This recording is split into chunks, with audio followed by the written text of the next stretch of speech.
अब हम लोग प्रॉब्लम स्टेटमेंट थर्ड करेंगे। हमारा क्वेश्चन है 595 बिग कंट्रीज। हमारे पास टेबल दिया हो वर्ल्ड, उसमें कॉलम्स है name, continent, area, population, GDP. सबसे पहले हम डिस्क्रिप्शन पढ़ते हैं। Name is the primary key of this table. Each row of this table give information about the name of a country and the continent to which it's belong, its area and population and GDP value. A country is a big if it has an area of at least 3 million. That's mean उसका जो area है वो क्या होना चाहिए 3 million and it has population of at least 25 million. इसमें हमें कैसे समझना होता है कि हमें और कंडीशन लगानी है या एंड कंडीशन लगानी है। तो प्रॉब्लम स्टेटमेंट ही इस तरीके दे रखी है कि बिग कंट्री तब होगी जब या तो ये वाली कंडीशन ट्रू होगी या तो ये वाली ट्रू होगी। तो इसका मतलब ये है कि इसमें और कंडीशन तो लगेगी।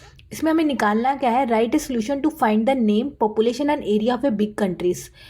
Return the result table in any order. हम किसी भी ऑर्डर में निकाल सकते हैं। हमारे पास एग्जाम्पल क्या है, वर्ल्ड टेबल है। हमारे पास नेम क्या है अफगानिस्तान, कॉन्टिनेंट क्या है एशिया, इसका एरिया दे रखा है, पॉपुलेशन दे रखी है और जीडीपी दे रखी है। अब हम क्वेरी लिखना स्टार्ट करते हैं। हमें क्वेरी में क्या लिखना है, सिलेक्ट, हमें क्या क्या चीज़ें प्रिंट करनी है, name, population and area. Select, हम नेम कॉलम करेंगे, then population, area, from table name. हमारा टेबल नेम क्या है, वर्ल्ड।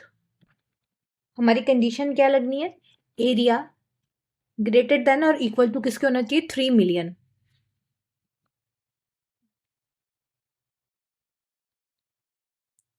और हमारी पॉपुलेशन क्या होनी चाहिए, 25 मिलियन। और पॉपुलेशन, पॉपुलेशन कॉलम लिखा,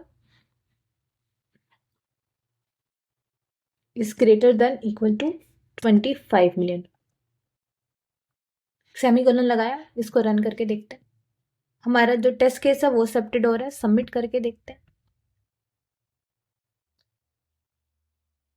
तो हमारा जो रिजल्ट है वो भी सबमिट हो रहा है। तो अब हम इसका नेक्स्ट प्रॉब्लम करेंगे।